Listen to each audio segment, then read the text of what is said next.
BRS ఎమ్మెల్యేల అనర్హత petition పైన కోర్టు కీలకమైనటువంటి వ్యాఖ్యలు చేసింది. కీలకమైనటువంటి ఆదేశాలను స్పీకర్కి జారీ చేసింది. దీనిపైన కోర్టు వ్యాఖ్యలపైన, కోర్టు డైరెక్షన్స్ పైన మనతో మాట్లాడేందుకు స్టేషన్ గన్పూర్ ఎమ్మెల్యే మాజీ డిప్యూటీ సీఎం కడియం శ్రీహరి గారు ఉన్నారు. ఒకసారి వారితో మాట్లాడారు.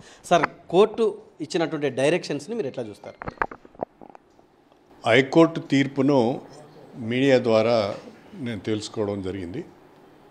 ఎలక్ట్రానిక్ మీడియాలో వస్తున్న బ్రేకింగ్ న్యూస్ ద్వారానే ఆ వార్తను నేను చూశాను. హైకోర్టు తీర్పు పూర్తి పాఠాన్ని నేను చూడలేదు, ఇంకా దాన్ని అధ్యయనం చేయలేదు. పూర్తి పాఠాన్ని చూసిన తర్వాత, అధ్యయనం చేసిన తర్వాత తదుపరి ఏ కార్యాచరణ ఉండాలనేది ఆలోచించడం జరుగుతుంది. ప్రధానంగా తీర్పు పైన న్యాయవాదులతోని, పార్టీ పెద్దలతో కూడా మాట్లాడి కార్యాచరణ ఏ రకంగా ఉండాలనేది నిర్ణయం తీసుకుంటాం. ప్రధానంగా ఇది హైకోర్టు సింగిల్ జడ్జి ఇచ్చిన జడ్జిమెంట్. దీనిపైన డివిజన్ బెంచ్ కూడా పోయే అవకాశం ఉన్నది. ఆ సాధ్యాసాధ్యాలను కూడా పరిశీలించి నిర్ణయం తీసుకుంటాం. అంటే ఇప్పటికే బీఆర్ఎస్కి సంబంధించినటువంటి కీలక నేతలుగా ఉన్నటువంటి హరీష్ రావు, వినోద్ కుమార్, మాజీ మంత్రి దయాకర్ రావు, వీళ్ళంతా కూడా చాలా కీలకంగా వ్యాఖ్యానిస్తున్నారు. స్టేషన్ గన్పూర్కి కానీ మిగతా 2 నియోజకవర్గాలకు కానీ ఎన్నికలు వస్తాయనేటువంటి కామెంట్ చేస్తున్నారు. ప్రజాస్వామ్యబద్ధంగా ఇది కరెక్ట్ కాదు, కాంగ్రెస్ పార్టీ అనుసరించే విధానం అంటున్నారు. బీఆర్ఎస్ పార్టీ నాయకులకు కడియం శ్రీహరి పైన ప్రత్యేక దృష్టి ఉంటుంది.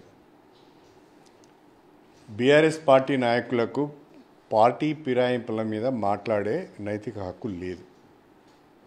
2014 నుంచి 2023 వరకు బీఆర్ఎస్ పార్టీ ఫిరాయింపులను ఏ రకంగా ప్రోత్సహించింది, రాష్ట్ర శాసనసభలో ఉన్న వివిధ రాజకీయ పార్టీల శాసనసభ పక్షాలను ఏ రకంగా విలీనం చేసుకొని రాజకీయాలను భ్రష్టు పట్టించిందో అందరికీ తెలుసు. ఆ రోజు ఇప్పుడు మీరు చెప్పిన పెద్దలందరూ కూడా ఉన్నారు. మరి ఆ రోజు వాళ్ళకెందుకు ఈ ప్రజాస్వామ్యం గుర్తుకు రాలేదో నాకు అర్థం కావడం లేదు. ప్రజలు ఏమనుకుంటారు, మనం చేసింది ఏంటి గతంలో, ఇప్పుడు మనం మాట్లాడేది ఏంటి, ప్రజలు ఏ రకంగా రిసీవ్ చేసుకుంటారనే కనీస జ్ఞానం కూడా లేకుండా మాట్లాడుతున్నారు. ఏదేమైనా కోర్టు తీర్పు పట్ల, కోర్టుల పట్ల పరిపూర్ణమైన విశ్వాసం ఉన్న వ్యక్తిని నేను, నమ్మకం ఉన్న వ్యక్తిని. తప్పకుండా తీర్పు పాఠాన్ని పూర్తి స్థాయిలో అధ్యయనం చేసి అందరితో సంప్రదించిన తర్వాత ఏ రకంగా ముందుకు పోవాలన్నది ఆలోచిస్తాం. స్టేషన్ గన్పూర్ ప్రజల కోసం, నియోజకవర్గ అభివృద్ధి కోసం కాంగ్రెస్ పార్టీని నమ్మి ఆ పార్టీతో జర్నీ చేస్తున్నారు. ఆ పార్టీ సపోర్ట్ మీకు ఏ రకంగా ఉంటుంది అనుకుంటున్నారు? తప్పకుండా ఉంటుంది.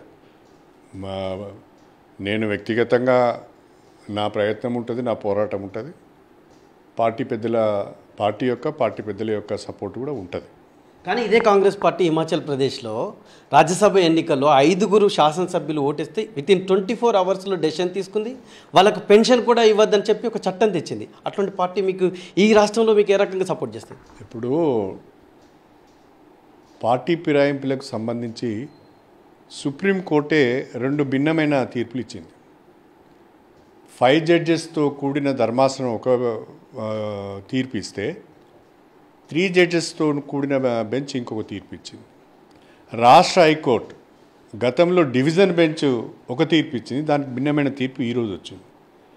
కోర్టులే ఒక అంశం పైన భిన్నమైన తీర్పులు ఇస్తుంటే తప్పకుండా దాన్ని అధ్యయనం చేయవలసిన అవసరం ఉన్నది.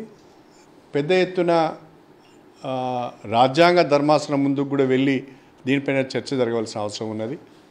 సుప్రీంకోర్టు ద్వారానే ఒక డైరెక్షన్ వస్తే ఇది అన్ని రాజకీయ పార్టీలకు, అన్ని రాష్ట్రాలకు వర్తిస్తుందని నా అభిప్రాయం.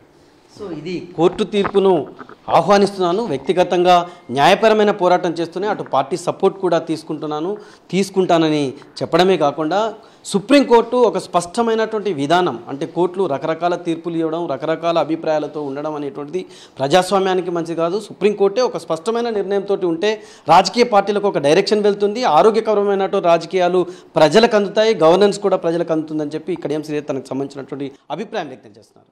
కెమెరామెన్ సునీల్తో KK 10 TV వరంగల్.